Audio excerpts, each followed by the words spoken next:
Bapak Ibu Saudara yang dikasihi oleh Tuhan, masa Advent bukan hanya masa penantian, tetapi masa perjalanan iman.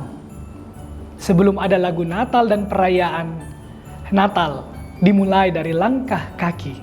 Ya, langkah kaki sederhana, dua orang yang percaya kepada Allah lebih daripada kenyamanan mereka. Perjalanan menuju ke Bethlehem merupakan perjalanan yang tidaklah mudah. Namun mereka percaya kepada Allah lebih daripada kenyamanan diri mereka sendiri.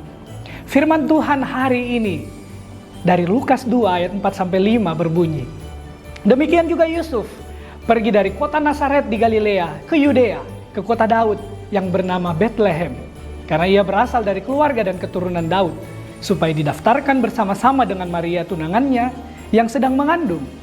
Sekilas, ini hanya catatan sejarah, tetapi sesungguhnya ini adalah kisah Allah yang memimpin langkah manusia untuk menggenapi janjinya. Bapak Ibu Saudara yang diberkati oleh Tuhan, perjalanan dari Nazaret ke Bethlehem bukanlah perjalanan yang singkat. Berdasarkan berbagai kajian geografis, jaraknya diperkirakan sekitar 130 km dan dapat ditempuh dalam 7-10 hari berjalan kaki atau menaiki keledai. Bukan jalan aspal, tetapi jalan berbatu, naik turun bukit, melalui daerah tandus, suhu malam yang dingin, dan resiko perampok. Maria pun sedang mengandung, namun mereka tetap berjalan. Mengapa tetap berjalan? Karena Allah sedang bekerja melalui hal yang tampaknya biasa, yakni perintah Kaisar Roma untuk mengadakan sensus. Namun, di balik keputusan politik ada keputusan ilahi. Allah memakai sensus untuk membawa Yusuf dan Maria ke Bethlehem agar nubuat Mika 5 ayat 1 digenapi bahwa Mesias akan lahir di kota Daud. Dari Lukas pasal 2 ayat 4-5 hari ini kita dapat belajar 3 kebenaran. Yang pertama, iman dimulai ketika kita melangkah, bukan ketika kita sudah mengerti semuanya. Yusuf dan Maria tidak diberi peta, hanya janji Allah.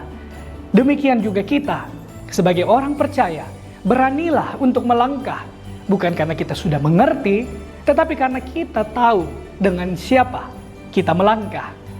Kedua, langkah kita mungkin kecil, tetapi Allah sedang menulis cerita yang besar.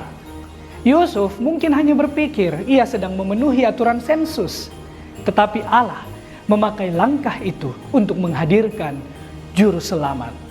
Dalam pelayanan kita, entah di sekolah minggu, pelayanan doa, memberi persembahan, mungkin menurut beberapa orang itu terlihat kecil, tetapi yakinlah bahwa Allah dapat memakai semuanya itu untuk rencananya yang kekal. Yang ketiga, perjalanan iman tidak selalu mudah, tetapi tidak pernah tanpa penyertaan Allah. Allah tidak menjanjikan perjalanan yang nyaman, tetapi Ia menjanjikan kehadirannya. Yakinlah Bapak Ibu Saudara sekalian bahwa Dia Allah Immanuel, Allah yang selalu beserta dengan kita.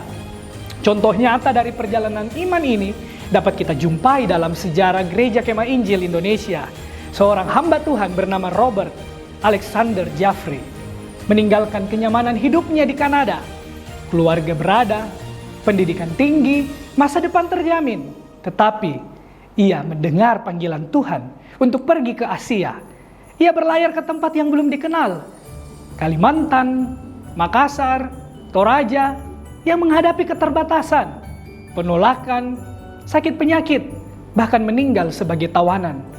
Namun, ia tetap melangkah, karena baginya panggilan Allah lebih bernilai daripada kenyamanan pribadi.